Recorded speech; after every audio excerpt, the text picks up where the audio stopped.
Here we are with Mo today, and I wanted to ask you, how are you feeling about this conference? I think this conference is great and necessary. I think a lot more Pakistani Americans, Asian Americans need to get involved in sort of politics and also know what's going on. So I don't know if you know, but from 2000 to 2010, like the Asian American population is the fastest growing population. It's 43.3%. That's how much it grew. By 2040, there are going to be more minorities than there are white people in this country, and the power dynamic right now is not one that can sustain that. So all of you need to sort of step up and also help other minorities kind of step up, because it's when you look at who's in power, you look who's running, you look at who's like in charge, you don't see people of color. Quick question before we move on. Can you give an example of team building at any point during your career?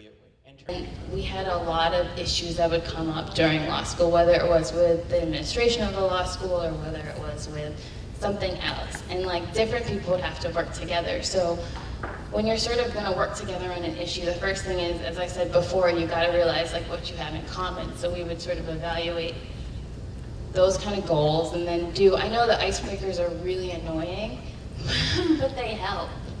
They really do help. Do one or two and then go on your way.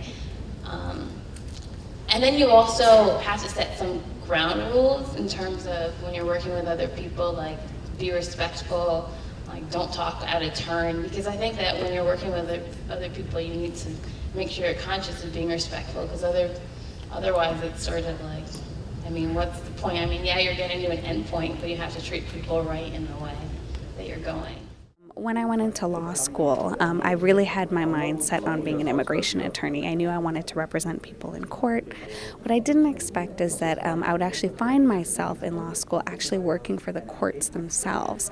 And that was a very interesting experience because it was challenging on the one hand because a lot of what I was doing was drafting orders that were eventually deporting people, and that was very difficult for me to do. So I guess that's one example of how taking the path that you may not expect can, in the long run, kind of make you a stronger advocate in unusual ways.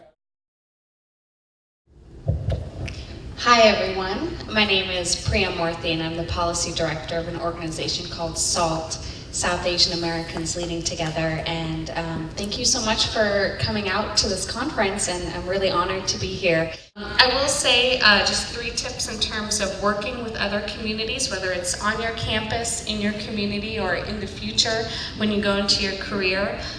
One thing is that you really want to figure out what values and experiences unite you. Yes, we are very different in this country, but there are some common things we may share from our experiences. For example, in the profiling context, driving while black is different, but it's also very similar to flying while brown.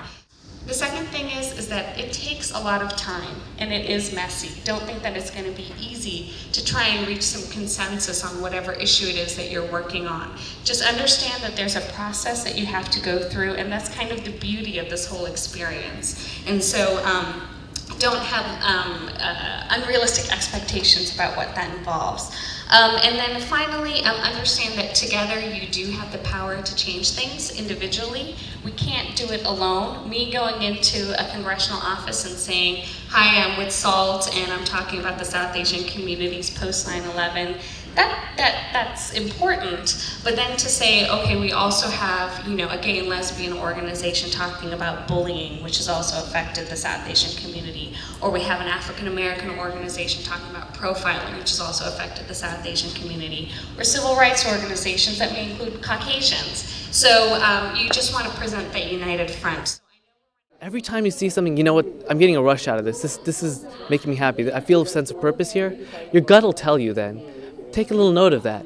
And you'll find, as you keep taking these notes every day, write down what made you happy, write down what gave you those experiences, and you'll see a pattern developing. Each one of those things, those are those passions and those values that define you. And those are what you need to carry with you and keep looking at every day, every week, saying, this is what's going to guide me throughout my life.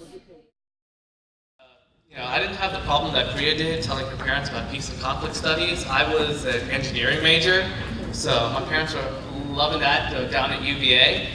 But at UVA, I got this taste of something called community organizing.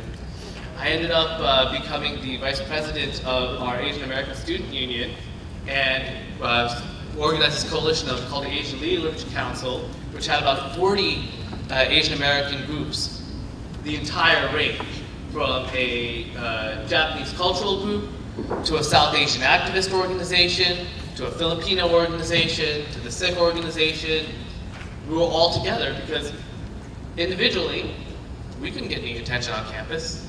We couldn't get any funding to have someone on staff in the administration who would look at Asian American programming and serve the needs of the growing Asian American community on campus. But together, we found this commonality and we were able to advocate for a united position to help serve and help take care of the students who came after us. And that's the kind of thing that you see translates on as you move on in your career.